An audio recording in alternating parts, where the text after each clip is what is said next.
The universe is enormous in a way the human mind never fully gets used to. On a clear night, the sky looks calm. A handful of bright points, a soft scatter of faint ones. But many of those tiny lights are not dots at all. They're suns, vast spheres of plasma, so large that if you could place them where our sun sits, some would swallow the orbits of planets without even noticing. And some of the strangest, most intimidating objects in space aren't far away on some distant edge of the cosmos. By the standards of astronomy, a few are right next door. Tonight, we're going to take a slow, gentle tour of a handful of the universe's scariest objects. Scary not in the sense of horror, but in the sense of scale, power, and quiet inevitability. The kind of scary that feels like standing at the shoreline at night, listening to an ocean you can't see. We'll begin with the most important star in your life, the Sunday. Then we'll drift outward to nearby stars.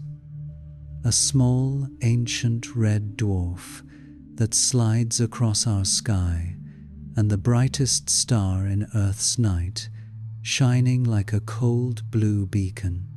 After that, we'll travel deeper into the galaxy, toward stars that live fast and burn violently, stars so hot and restless that they strip themselves apart.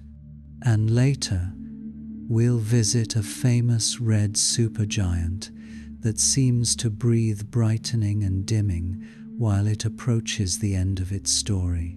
Finally, we'll end where stories like these often begin. Inside a stellar nursery where new stars are forming in clouds of gas and dust, quietly assembling the next generation of cosmic giants. So settle in, let your breathing slow, and let's start with a familiar warmth. The Sun is a main sequence star, about 4.6 billion years old enough to feel permanent, but young enough that it still has a long future ahead. In astronomy, it's classified as a G-type star, sometimes casually called a yellow dwarf. That name can be misleading. The Sun only feels small because we compare it to the most extreme monsters in the galaxy. In reality, the Sun is larger and brighter than the vast majority of stars in the Milky Way. Its diameter is about 864,000 miles, around 1.4 million kilometers, which is roughly 109 Earths lined up side by side. And almost all the mass in our solar system belongs to it. Planets, moons, asteroids, everything else combined is only a thin garnish compared to the Sun's weight. Most of the Sun is hydrogen, and deep inside, under pressure so intense it's difficult to describe without resorting to metaphor, hydrogen becomes fuel, not fire in the usual sense, something older than fire. A nuclear process that fuses atoms together, turning hydrogen into helium and releasing energy in the process. That energy is the reason the morning exists. At the center is the core, the region where fusion happens. Temperatures there reach around 14 million Kelvin. The density is extreme. A single cubic meter of core material would weigh something like a fleet of trucks. The Sun is not solid, but under that pressure, even plasma behaves like something heavy and reluctant to move. Every second, the Sun converts millions of tons of mass into energy, not by burning, but by turning a tiny fraction of matter into light and heat, one of the clearest demonstrations in nature that mass and energy are deeply connected. From the core outward, The next region is often described as the radiative zone. Here, energy moves mainly as radiation photons bouncing, absorbed, re-emitted, scattered again. It's less like a beam of light and more like a crowded hallway where nobody can walk straight. A photon created in the core does not simply fly to the surface. It can take thousands, even hundreds of thousands of years to work its way out. Imagine that. The light that warms your face in the afternoon may have started its journey when humans were still painting on cave walls, long before cities, before written language, before history as we record it. Eventually, energy reaches the convective zone, where the sun becomes more fluid in its motion. Hot plasma rises, cooler plasma sinks, giant rolling currents form and collapse, again and again. If you could look closely at the sun's surface with the right filters, you'd see a pattern like simmering water cells of motion, bright and dark patches, constantly reshaping. And this movement, this restless churning, helps generate the sun's vast magnetic field, a magnetic field that extends outward, past the planets, forming a protective bubble we live inside. When you look at the sun, please only ever through proper protection. You're seeing the photosphere, the visible surface. It's not a hard boundary. It's more like the level where the sun becomes opaque enough for light to finally escape. The photosphere is only a few hundred kilometers thick. Its temperature is around 5,800 Kelvin, give or take hot enough to melt anything we know, yet cool compared to what lies above and below. Above the photosphere is the chromosphere, a thinner, hotter layer you can glimpse during a total solar eclipse as a faint reddish rim. And above that, this is where the story gets strange, is the corona, the sun's outer atmosphere. It's incredibly thin, far more rarefied than any vacuum we can make on Earth, and yet it is unbelievably hot. The corona can reach 1,000,000 Kelvin or more. This creates one of the sun's great mysteries. How can the atmosphere be hotter than the surface below it? If you heat a pot of water, the heat source is underneath. The bottom gets hot first, but the sun's corona breaks that intuition. Some process, likely involving magnetic fields, waves, and countless small explosive events, pumps energy upward, heating the corona to temperatures that seem almost unreasonable. This is not just an academic puzzle. The corona is also where the solar wind is born, a constant flow of charged particles streaming outward through space, shaping space weather, brushing Earth's magnetic field, and occasionally lighting our skies with auroras. To understand the corona, scientists did something bold. They built a spacecraft meant to fly into the sun's outer atmosphere. NASA's Parker Solar Probe launched in 2018 with a mission that sounds almost impossible. It would dive closer to the sun than any spacecraft before it, repeatedly, using Venus for gravitational assists like stepping stones that slowly reshape its orbit, allowing it to fall inward. The probe isn't trying to land.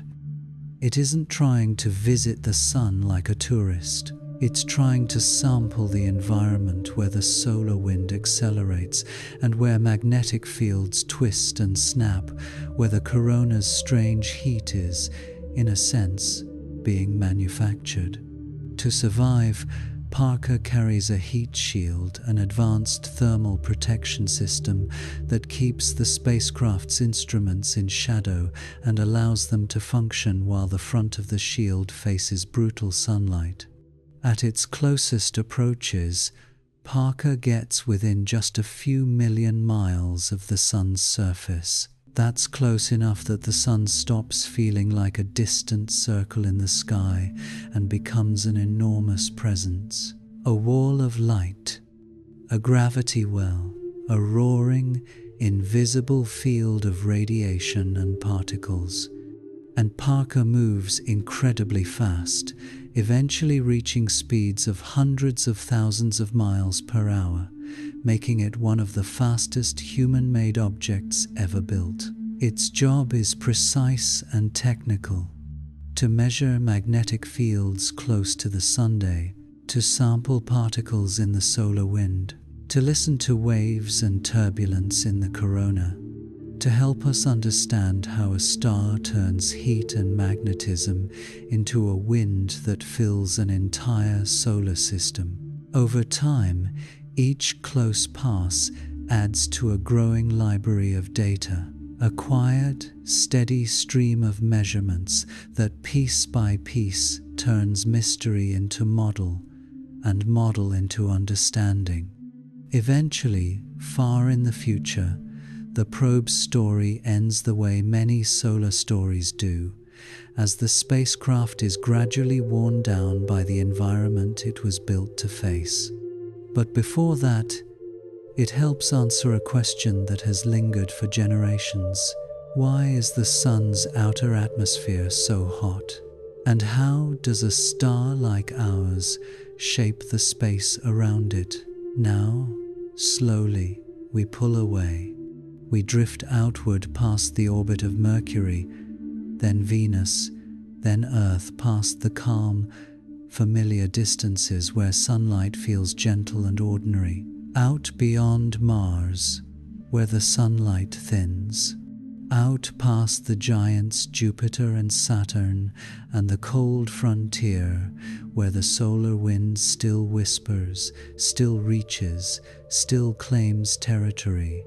And as the Sun becomes just another bright star behind us, we head toward the nearest lights in the dark.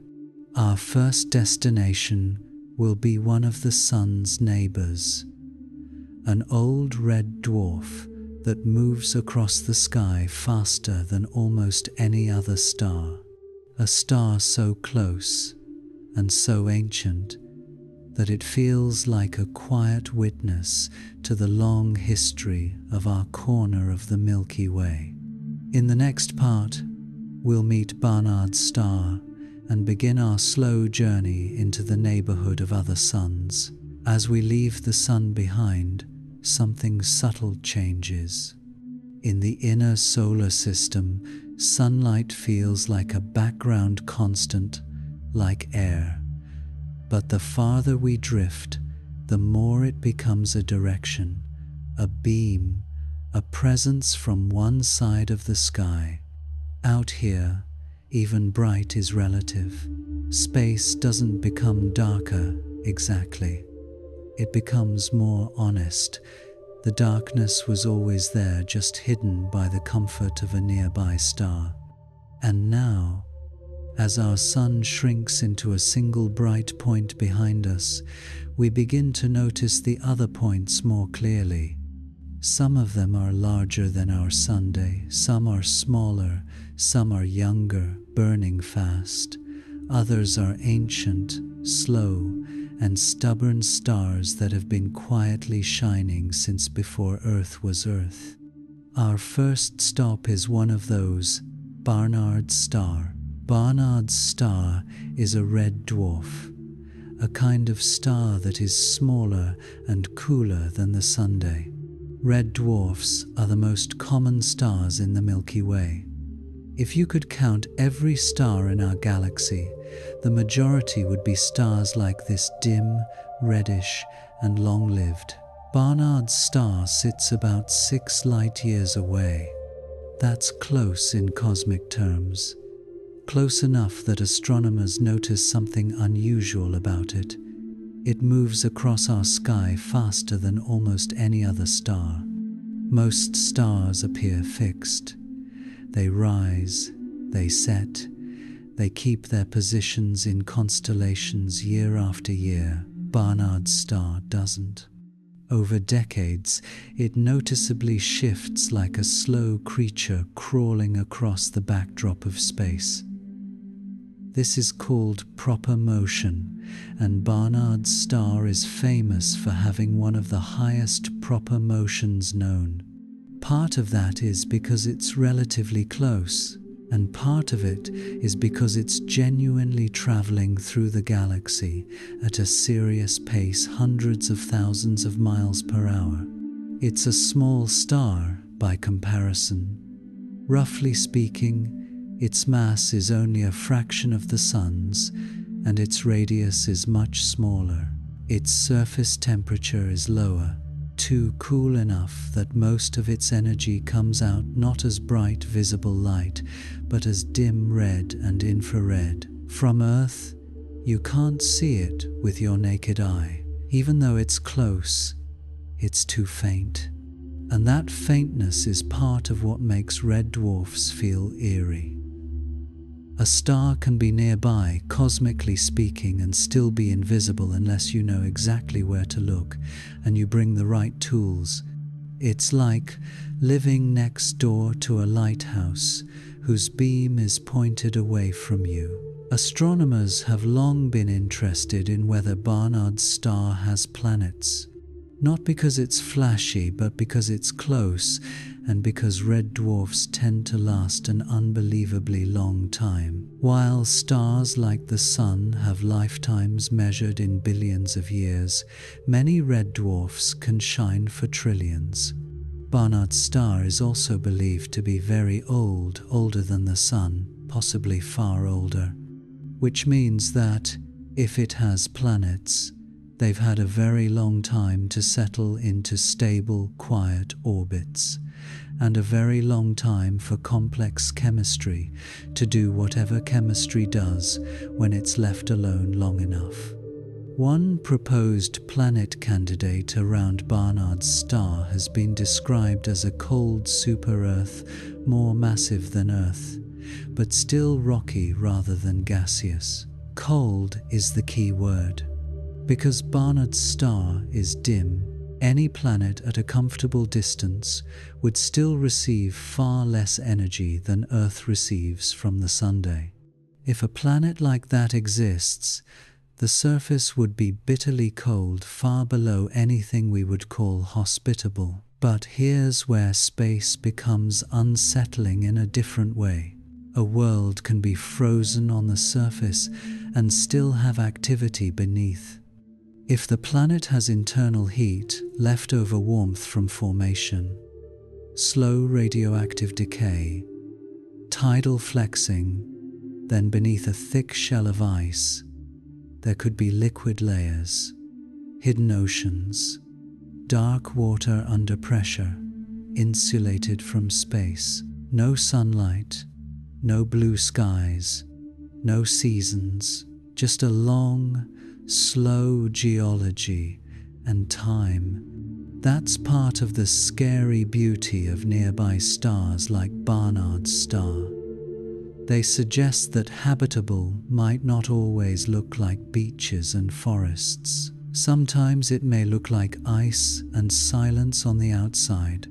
Now we turn our attention in almost the opposite direction. Barnard's star is the kind of object that reminds you the universe doesn't need to be bright to be powerful. But our next stop is bright. So bright it's impossible to ignore. In the winter sky across much of the United States, it flashes like a white-blue jewel. People notice it even if they don't know its name. This is Sirius, the brightest star in Earth's night sky. Sirius is about 8.6 light-years away. To the naked eye, it looks like a single star, clean, intense, almost electric. But Sirius is actually a binary system, two stars locked in a gravitational dance. The main star, Sirius A, is a hot, bright, blue-white star. It's more massive than the Sun and far more luminous, shining with a crisp intensity that makes it stand out in the sky. And then there's Sirius B. This is where the mood changes. Sirius B is a white dwarf, the dense leftover core of a star that once lived a larger life. A white dwarf is what remains after a star like the Sun, or somewhat larger, expands into a red giant and sheds its outer layers. What's left behind is a compact object roughly the size of Earth, yet with a mass comparable to the Sunday. That description should make your brain pause for a second. An object the size of a planet with the mass of a star. The matter inside is crushed into a state called degenerate matter, where quantum physics, not ordinary heat, provides the pressure that resists further collapse. In practical terms, it means this. If you could take a small cube of white dwarf material, something you could hold in your hand, if it didn't instantly destroy you, it would weigh an absurd amount. White dwarfs don't burn in the way stars do. The fusion is over. They shine because they are still hot, still cooling, releasing stored heat very slowly into the vacuum of space. Sirius B is faint compared to Sirius A, so for a long time it was difficult to observe. But it's one of the most famous white dwarfs because it's close and because its existence helped confirm that these stellar remnants were real. A bright star with a dead star beside it, a living flame, orbiting a cooling ember. Sirius isn't scary because it threatens Earth. It's too far away for that. It's scary because it compresses two cosmic truths into one neat, visible system. Stars are not permanent. Even the brightest ones change, age, and end. Death in space can be dense, hot, and quietly extreme. Sirius A is still in its active phase, still fusing, still shining brightly. Sirius B has already passed through the dramatic part of its story and now exists as a kind of stellar fossil, a small, intense remnant cooling through time. When you look at Sirius from Earth, you're seeing a bright point, but hidden in that brightness is a second object, one of the densest forms of matter we can directly study, a ghost companion, circling in the glare. Now that we've met a hidden ember like Barnard's star and a brilliant beacon like Sirius, it's time to visit a system that feels, at least on paper, like it could have been a neighboring Earth. Not a promised paradise, not a second home, just a place where rocky worlds exist close enough for us to measure and strange enough to remind us how fragile comfortable really is. Our next stop is a faint red dwarf called Wolf 1061, about 14 light-years away. That's close enough that, in cosmic terms, it feels like the next town over. Wolf 1061 is another red dwarf, smaller, cooler, and dimmer than the Sunday. From Earth, you won't see it with your naked eye. It's the kind of star that hides in plain sight. But it matters because we've detected multiple planets around it, 3 rocky ones, often labeled Wolf 1061b. Very close in, Wolf 1061c, farther out. Wolf 1061d, on a wider, more stretched orbit. When we talk about exoplanets this close, it's tempting to slip into science fiction.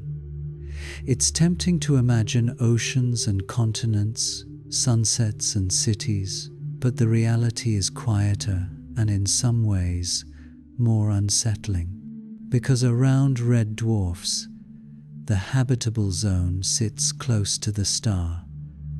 so close that many planets become tidally locked. That means one side always faces the star, and the other side lives in permanent night. A world like that wouldn't have a normal day. It would have a permanent noon and a permanent midnight, with a narrow twilight strip between them.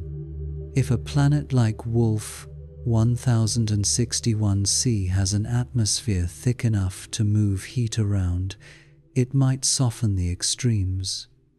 Winds could carry warmth into the dark, clouds could reflect some heat away from the bright side.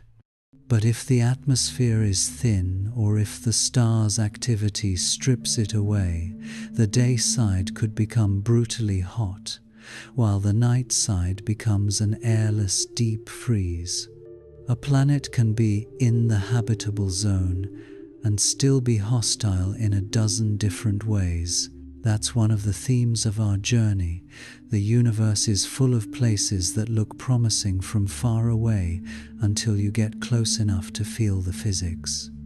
Leaving Wolf 1061 behind, we drift outward again, not toward another star yet, but into something that's easy to forget: the material between stars. We often talk about space as if it's a perfect vacuum, but it isn't. It's more like an unbelievably thin fog, atoms scattered so far apart that thin doesn't even feel like the right word. Our solar system is moving through a region sometimes called the local interstellar cloud. It's made mostly of hydrogen, with trace elements mixed in gas that's hot, extremely rarefied, and faintly threaded with magnetic fields. To give you a feeling for how empty this is, in the air you're breathing right now, there are billions of molecules in a single cubic centimeter. In the local interstellar cloud, that same volume might hold less than one atom on average. It's not air. It's more like the idea of air. And yet, even something that thin can matter, because our solar system is plowing through it at high speed. The reason we don't feel it is the same reason Earth doesn't feel the raw impact of space weather directly. We have layers of protection. The sun blows a constant stream of charged particles outward, the solar wind inflating a vast bubble around the solar system called the heliosphere. That bubble helps shield the planets from a lot of interstellar particles and cosmic radiation. It's not a perfect shield, but it's a real one. From far away, our solar system is less like a set of planets and more like a moving ship wrapped in a magnetic wake, sailing through the thin gas of the galaxy. That image is peaceful, but it also sets the stage for the next part of the story. Because once we stop thinking of stars as isolated lamps and start seeing them as engines pushing on their surroundings, we're ready to meet the objects that don't just shine. They tear themselves apart, and they reshape the space around them. Before we meet the true monsters, we need one calm, grounding idea. Stars shine because they are balancing two pressures: gravity pulling inward, heat and radiation pushing outward. In a healthy, stable star like the Sun, the balance holds for billions of years. But as a star changes, especially as it runs out of easy fuel like hydrogen, the balance becomes harder to maintain. Some stars swell into red giants, some collapse into white dwarfs, and the most massive stars, the ones born with many times the Sun's mass, can take a much more violent path. In their cores, fusion becomes a ladder: hydrogen into helium, helium into carbon, carbon into heavier elements. Each step burns hotter, faster, and for a shorter time. A massive star can spend millions of years burning hydrogen, and then only thousands of years or less burning heavier fuels as it approaches the end. At that point, the star stops feeling like a steady lamp. It starts feeling like a countdown. This brings us to a class of stars that many astronomers describe with a kind of respectful caution: Wolf-Rayet stars. These are rare, massive stars in a late stage of evolution. Many have blown away much of their outer hydrogen layer, exposing hotter, deeper material. They're not quiet. They produce powerful stellar winds, outflows of particles so intense that the star can lose enormous amounts of mass over relatively short timescales. If a normal star's wind is a breeze, a Wolf-Rayet star's wind is a hurricane made of plasma. In the right lighting, these winds create glowing shells and arcs, nebula-like structures sculpted by radiation and magnetism, surrounding the star like a moving, unstable halo. For sleep storytelling, the word monster can sound dramatic, but here, it's not just drama. These stars genuinely behave like cosmic weather systems, hot, turbulent, and destructive to anything that drifts too close. And among these, there are a few stars that push hot into a realm that no human intuition can easily hold. Some Wolf-Rayet stars have surface temperatures well over 100,000 Kelvin, and a few are estimated to exceed 200,000 Kelvin. That isn't a little hotter than the Sunday. That's a fundamentally different kind of environment, an object whose radiation is so energetic that it can ionize and shred surrounding gas, lighting up space in sharp spectral colors. If a planet existed anywhere near such a star, if it could exist at all, it would be sterilized quickly. Atmospheres would be stripped, surfaces would be blasted. These objects don't just illuminate their neighborhood, they erase it. And yet, they are also part of creation. Because the end of a massive star is one of the primary ways the universe manufactures and distributes heavy elements, the stuff that becomes rocky planets, oceans, and eventually biology. In other words, the universe builds gentle worlds using the debris of violent stars. That's the paradox that sits beneath the calm tone of this channel.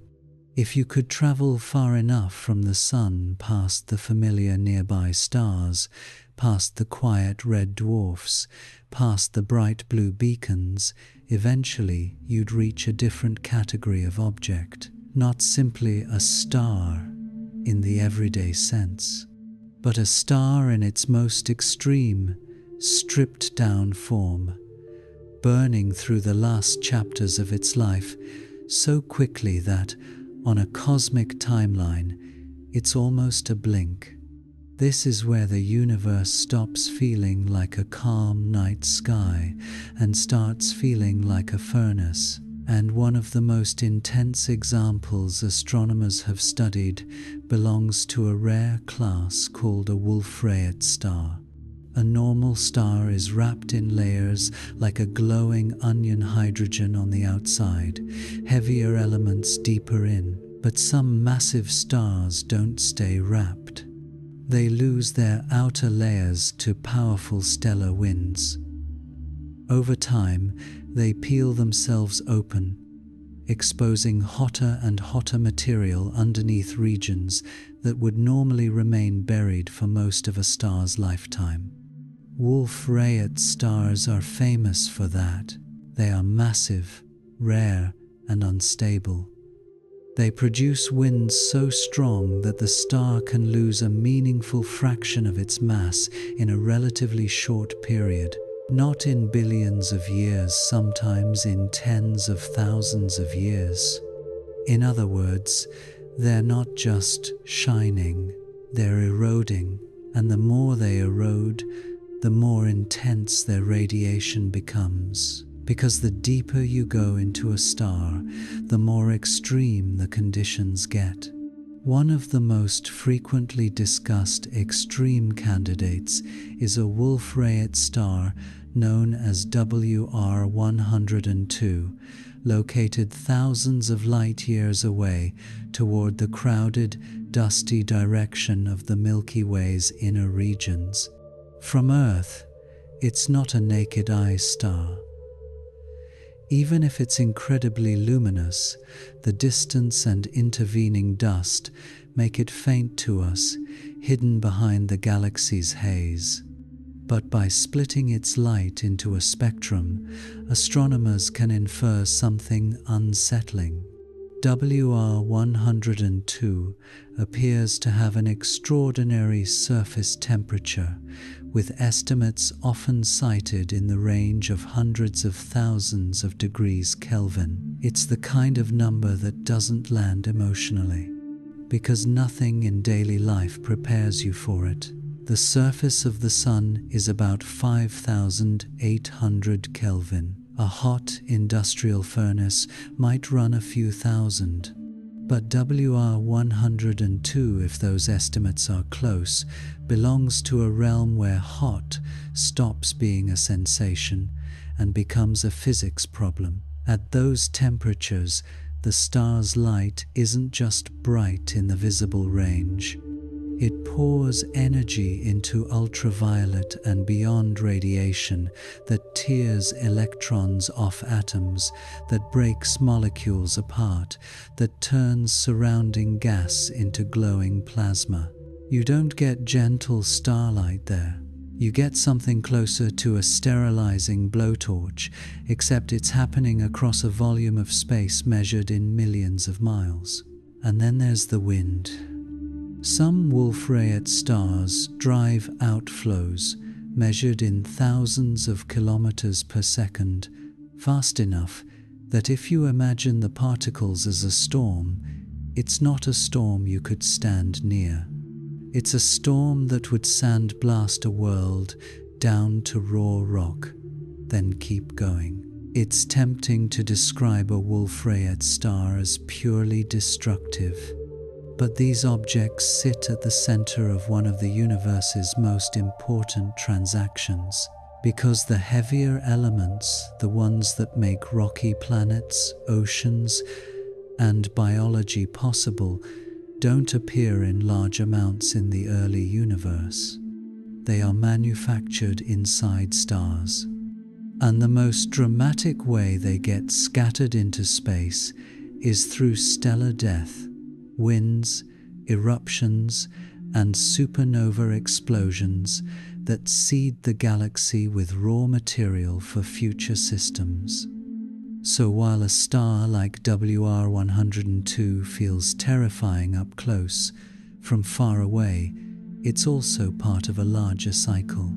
A star burns, a star sheds, a star collapses or explodes, and the remains drift outward, cooling, mixing, and eventually becoming the ingredients for new worlds. The calmest places in the universe often come from the most violent ones. Now, from the deep furnace-like end of stellar evolution, we move to something more familiar because you can actually see it from Earth. A star in a constellation most Americans recognize, even if they don't think of themselves as astronomy people, Orion. And there, perched like a reddish ember in the shoulder of the hunter, is Betelgeuse, a red supergiant, a star so swollen and enormous that, if you placed it at the center of our solar system, its outer layers would extend past the orbit of the inner planets, reaching toward the region where Mars travels. But the word surface becomes tricky with objects like this. Betelgeuse doesn't have a clean, solid edge. Its outer layers are thin and extended, more like a fading atmosphere than a boundary you could point to. It's a star that blends gradually into space, surrounded by gas it has already thrown off. It is, in a very real sense, coming apart slowly. And then, in late 2019, something happened that made the public suddenly pay attention. Betelgeuse dimmed, not a little, enough that people who casually watched the constellation noticed it looked wrong. The star that had been a familiar bright marker seemed to fade like a warning light. Headlines started to appear. Videos, speculation. Was it about to explode? Between late 2019 and early 2020, Betelgeuse dropped in brightness dramatically compared to its usual level. From Earth, it looked like a slow, unsettling blink, like the star was inhaling and holding its breath. Astronomers, naturally, took it seriously. Betelgeuse is a red supergiant. Red supergiants are late-stage stars, and late-stage stars can end their lives as supernovae. But here's the uncomfortable truth. Even when you're looking at a famous nearby star, predicting a supernova is not like predicting an eclipse. It's not a clock. It's a complicated system with multiple cycles, overlapping pulsations, convection, magnetic behavior, and mass loss, all happening inside a star whose outer layers are literally churning. Betelgeuse is known to be variable. It brightens and dims in patterns, some regular, some messy. So the first question was, is this dimming just an unusually deep part of its normal behavior, or is it something else? Over time, evidence pointed toward an explanation that feels almost poetic.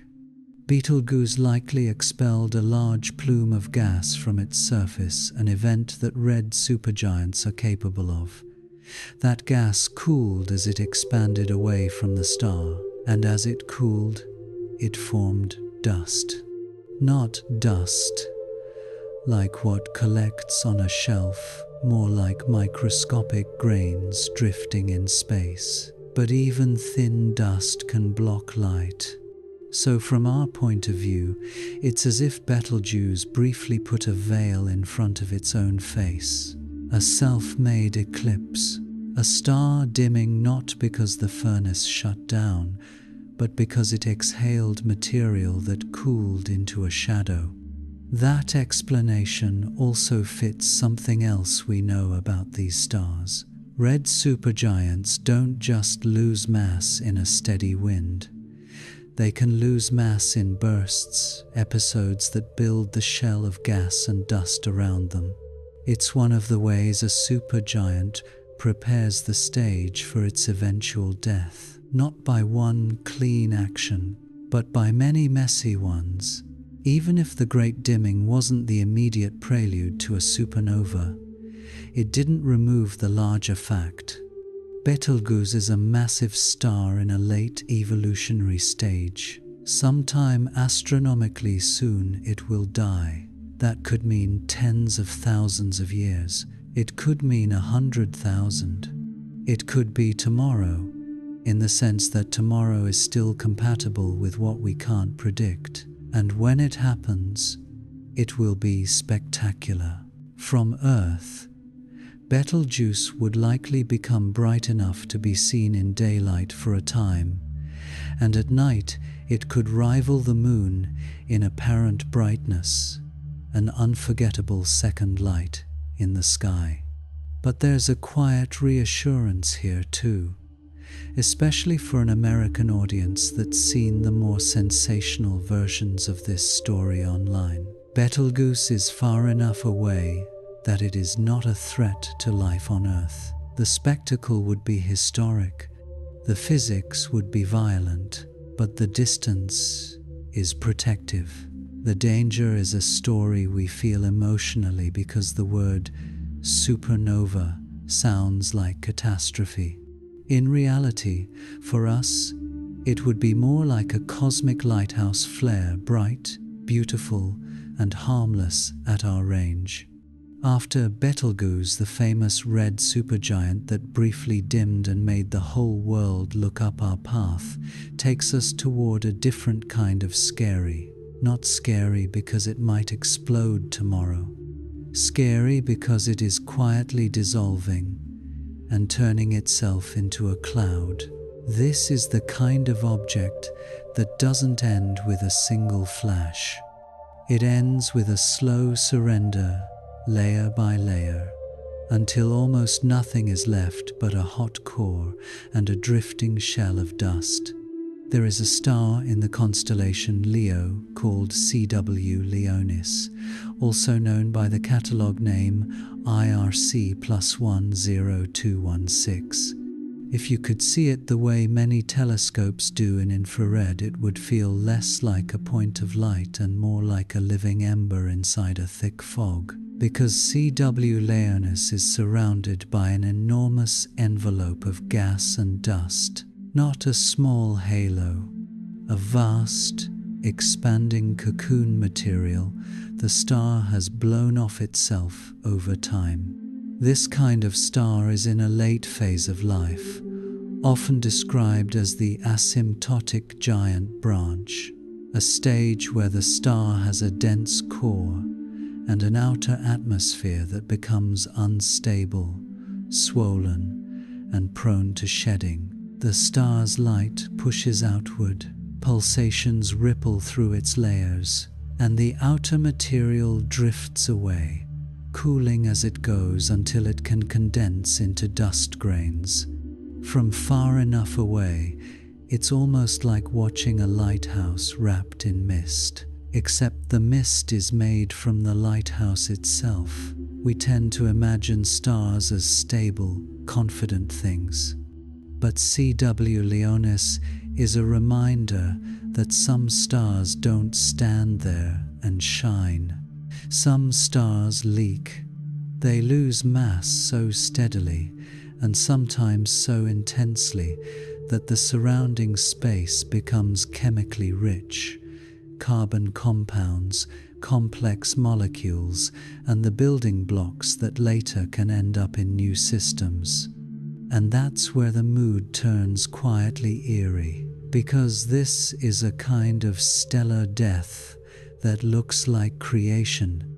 A star becomes, in slow motion, a factory of raw material, dust and gas that will drift through the galaxy and eventually join other clouds. If a future solar system forms from that material, the planets might be made partly of atoms that once belonged to this star's outer layers.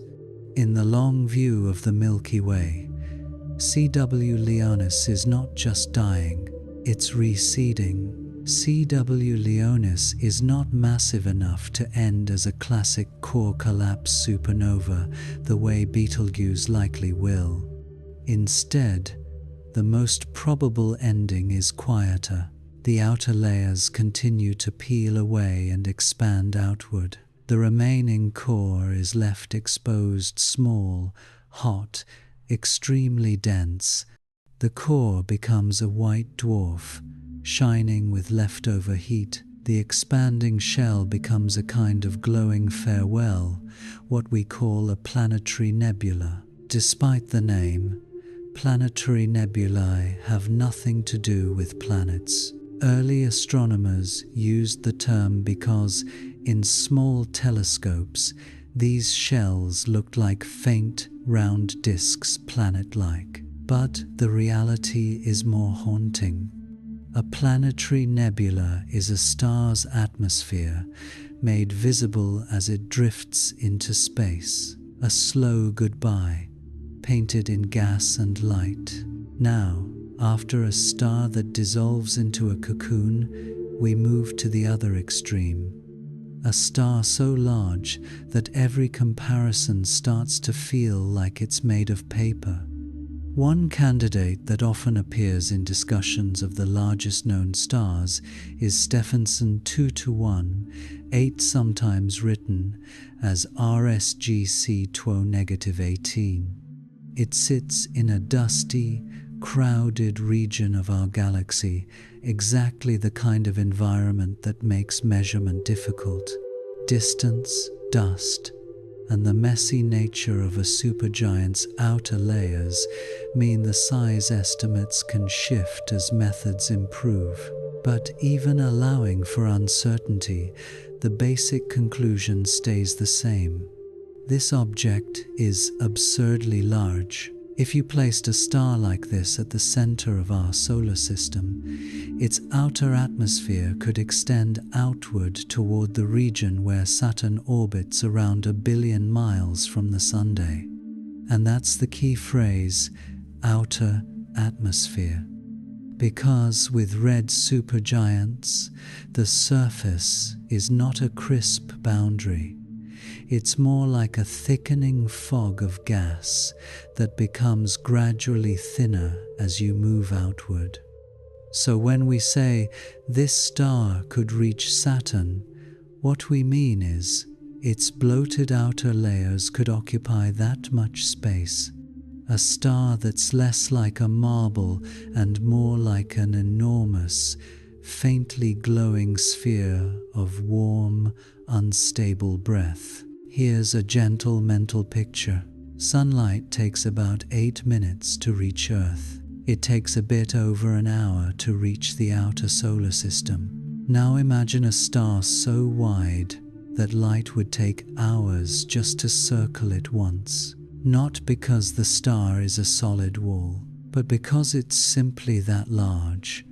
And that scale creates a strange emotional effect. You stop imagining a star as a thing in the sky, and you start imagining it as a place, a region, a climate, a volume of space that could swallow familiar orbits, not as an act of aggression, but simply because it exists. The scariness isn't that Stephenson 2-18 is aiming at us. It isn't.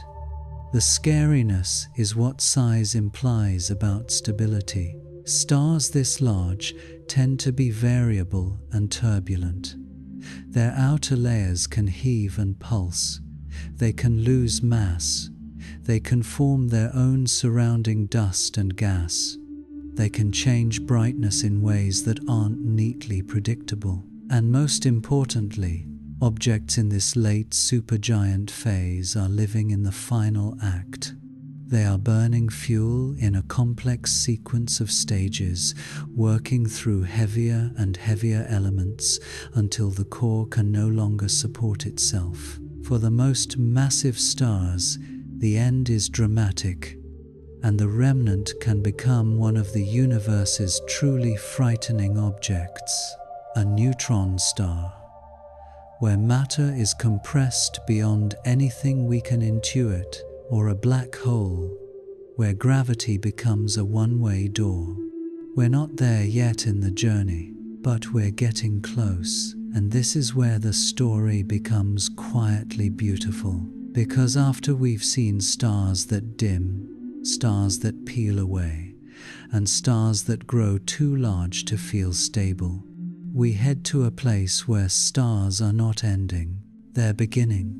A nearby stellar nursery that many Americans can find in the winter sky without any telescope at all, the Orion Nebula, a star-forming region where gas clouds collapse, disks form, and newborn stars ignite, while jets and shockwaves carve glowing shapes into the surrounding fog.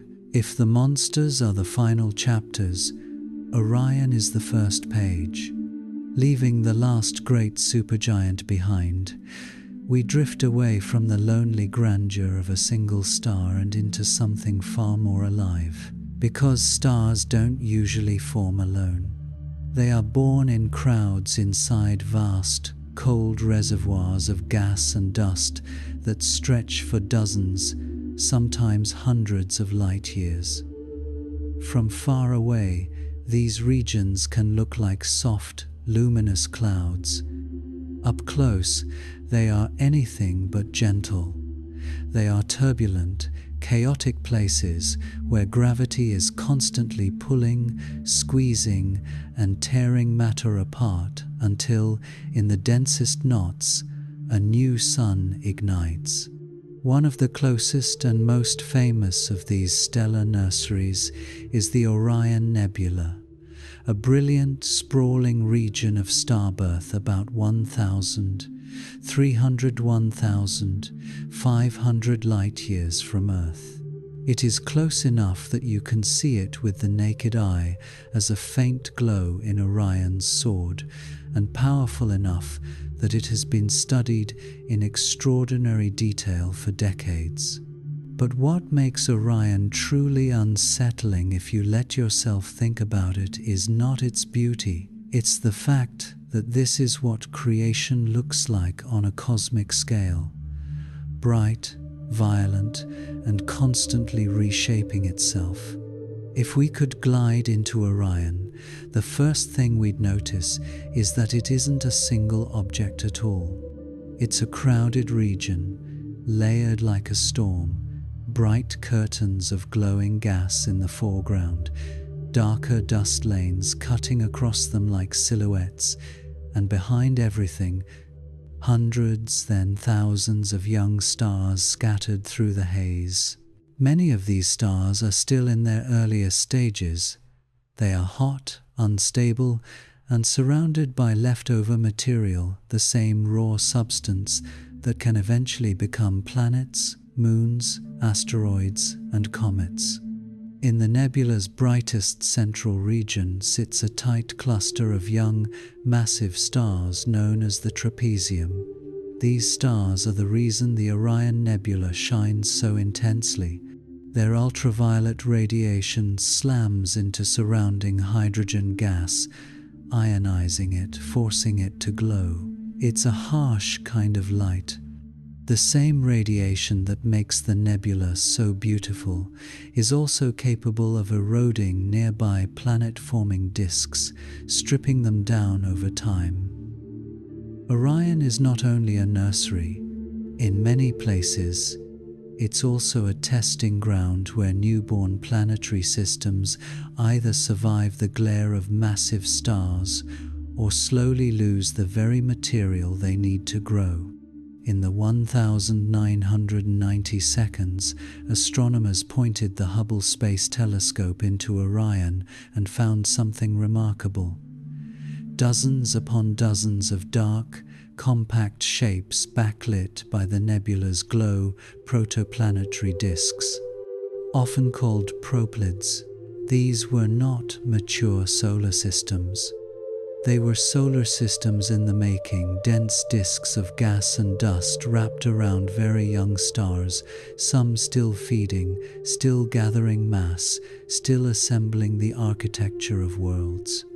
Orion may look like a calm painting from Earth, but inside it, gas is constantly moving. Radiation pressure pushes. Stellar winds blow.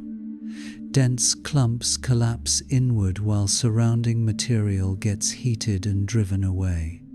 Every massive young star acts like a furnace and a leaf blower at the same time, heating the region while also clearing it out. This creates a strange contradiction. A nebula like Orion is a birthplace, but the act of starbirth slowly destroys the nursery that made it possible. Over time, the brightest, hottest stars carve cavities in the cloud. The glow we see is, in part, the cloud's last bright phase, its final era as a visible nebula before it thins, disperses, and fades into the background of the galaxy. Now we go deeper into the parts that don't look peaceful even in photographs. In Orion, many young stars produce narrow, focused jets, streams of matter launched outward at extreme speeds. These jets slam into the surrounding gas like invisible spears. Where they collide, the gas heats up and glows in bright knots and streaks. Astronomers call these glowing shock regions Herbig Haro objects. They are signatures of newborn stars still feeding, still unstable, still throwing off material as they grow. And they are fleeting by cosmic standards. Patterns that can noticeably change on human timescales because the jets are fast and the environment is constantly shifting. If the Orion Nebula is a nursery, then Herbig Haro objects are the sound of construction sparks flying, material slamming into material, structure forming through impact. Creation, up close, is not quiet. If we pull back far enough, the Orion Nebula is only one glowing window into a much larger structure. The broader Orion Molecular Cloud Complex, an extended region of gas and dust that contains multiple famous nebulae and star-forming sites. This is why Orion has so many iconic silhouettes nearby. Dark, sculpted clouds that look almost solid, as if the night sky has been cut with a knife. One of the most famous is the Horsehead Nebula, a dense pillar of dust seen in profile, shaped by radiation from nearby stars. It is not eternal. It is slowly being eroded, its edges heated and stripped away over time until the horse shape will eventually dissolve into the surrounding space. That's another unsettling theme of the universe. Even the most recognizable cosmic landmarks are temporary. They exist for a moment, then they are reshaped, erased, or transformed into something unrecognizable. Later observations, including detailed modern studies, have expanded what we can learn from Orion's disks, how they're sculpted by radiation, how they evolve, and how their chemistry changes in the presence of nearby massive stars. Recent work using modern infrared observations continues to reveal structure and complexity that optical light can't easily show. If you want the scary thought here, it's simple. Many of the stars you see in Orion are not only forming, they are already shaping the destinies of worlds that haven't been born yet, and some of those worlds will never get the chance. One day, far in the future, by human standards, but brief by the standards of a galaxy, the Orion Nebula will stop being a nebula. The hot stars will continue on their paths, the gas will thin, the glow will fade. What remains will be a loose star cluster, drifting apart gradually as the stars spread into the Milky Way. And that is the final twist in this story. The most beautiful star-forming regions are not permanent structures, they are events.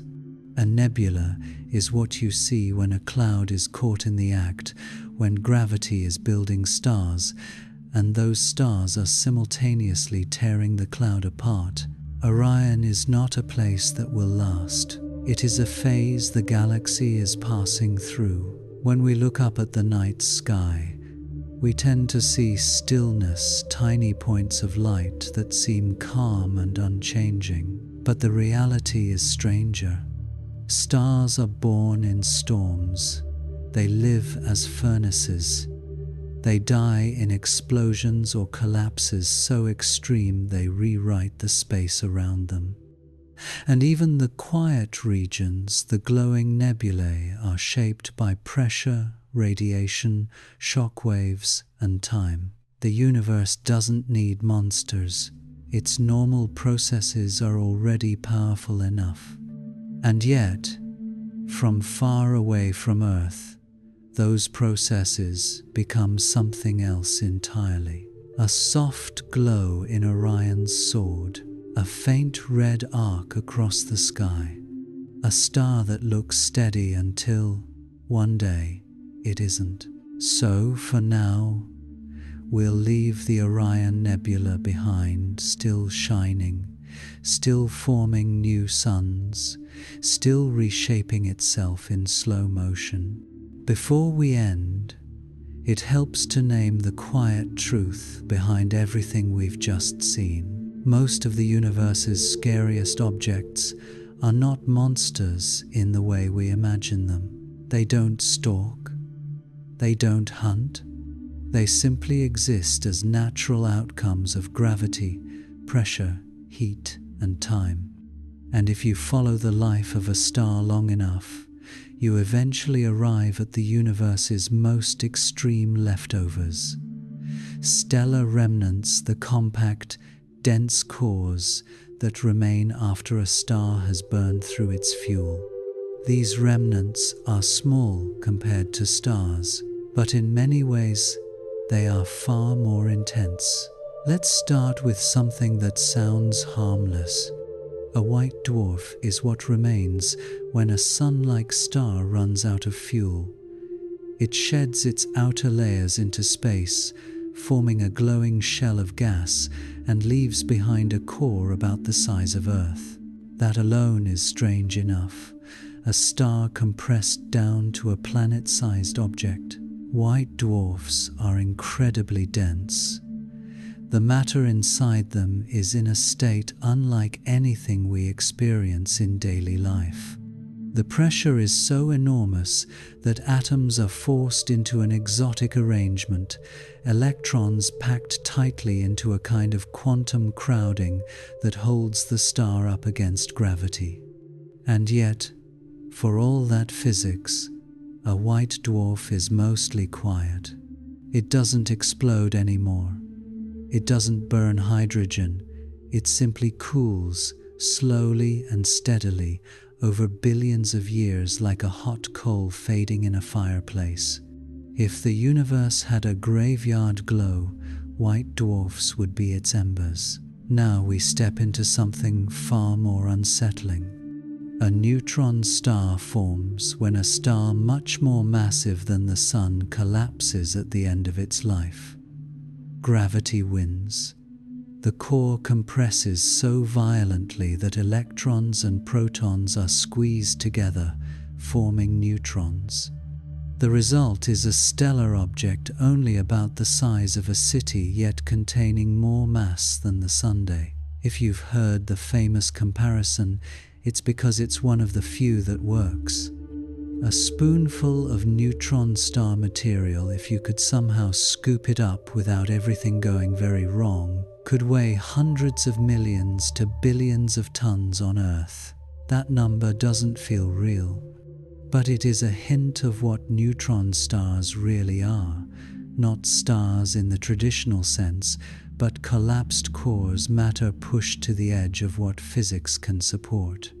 Many neutron stars spin rapidly. Some rotate dozens or even hundreds of times per second, and as they spin, they can emit focused beams of radio waves or X-rays. When those beams sweep past Earth like a lighthouse beam, we see a pulsar, a star that appears to blink with perfect regularity. A quiet, rhythmic signal, a cosmic heartbeat. Among neutron stars, a rare subclass stands out as especially intense. Magnetars are neutron stars, with magnetic fields so strong they stretch the meaning of the word strong. On Earth, a refrigerator magnet feels powerful only because our bodies are gentle and our world is soft. A magnetar's field is on an entirely different scale, trillions of times stronger than Earth's magnetic field. Up close, that kind of field would be catastrophic. It could disrupt chemistry, it could damage biological tissue, it could tear apart electronics. And magnetars are not always quiet. Sometimes they release powerful outbursts, enormous flares of high-energy radiation caused by sudden rearrangements in their magnetic fields. They're a reminder that some of the universe's most dangerous events don't come from heat alone. They come from invisible forces, fields, and pressures that can store energy and then release it in a sudden, violent pulse.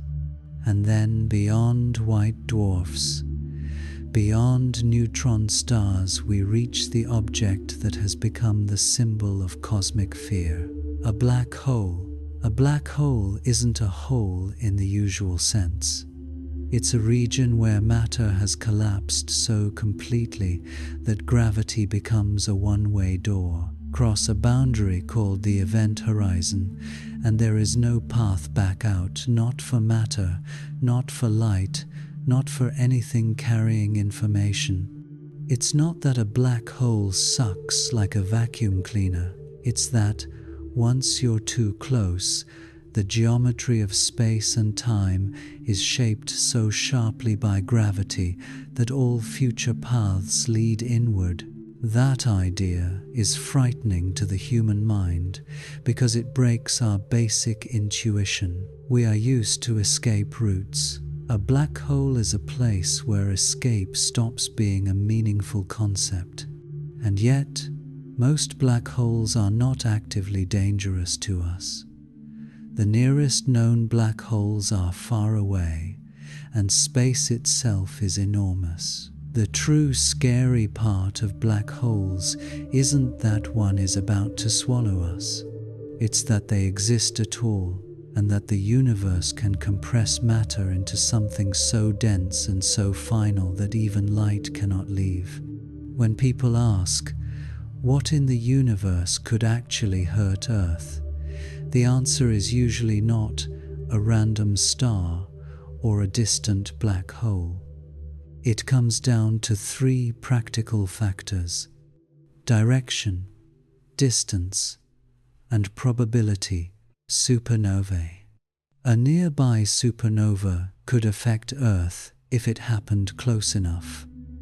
The biggest concern is not a fireball racing toward us, but high-energy radiation and cosmic rays that can damage the ozone layer. In most realistic discussions, the serious concern distances are typically tens of light years, not hundreds. A supernova is spectacular, but its danger fades with distance. That's why a star like Betelgeuse, far away on the scale of hundreds of light years, can be dramatic to watch without being a threat. Gamma-ray bursts. Then there are gamma-ray bursts, the narrow, high-energy jets thought to be produced in certain extreme stellar collapses.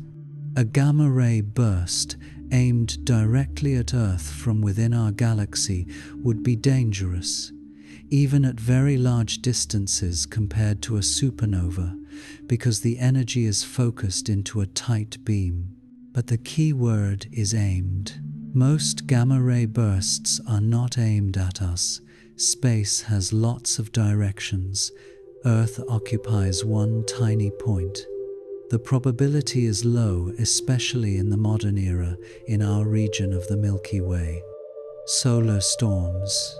And closer to home, the most realistic cosmic hazards we talk about are solar storms, events that can disrupt satellites, radio communication, and power grids.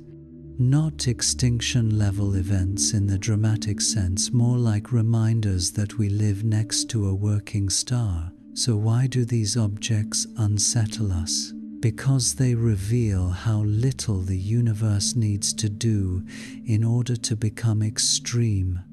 It doesn't require malice. Gravity alone can build a star, crush it, ignite it, collapse it, and transform it into something stranger than imagination. And the scales involved, mass, density, time, are so far beyond ordinary life that our minds can only translate them into the language of fear. But there is another way to look at it. These objects are also the reason we exist. The heavier elements in your body, carbon, oxygen, iron, were forged in stars and distributed by stellar death. Even the calm, ordinary matter of Earth carries the fingerprints of ancient explosions. In a quiet way, the universe's most violent processes are also its most creative. Tonight, we traveled from a familiar star, the Sun, to distant giants and unstable supergiants, and finally into Orion, where new stars are still being born. And if there's one calm conclusion to take from all of it, it's this: the universe is not safe, but it is also not aimed at us. Most of what happens out there happens far away, over long timescales, with vast distances acting as a natural protection. So you can let these scary objects remain what they truly are, not monsters in the dark. Just the universe doing what it has always done, quietly, continuously, and unimaginably well.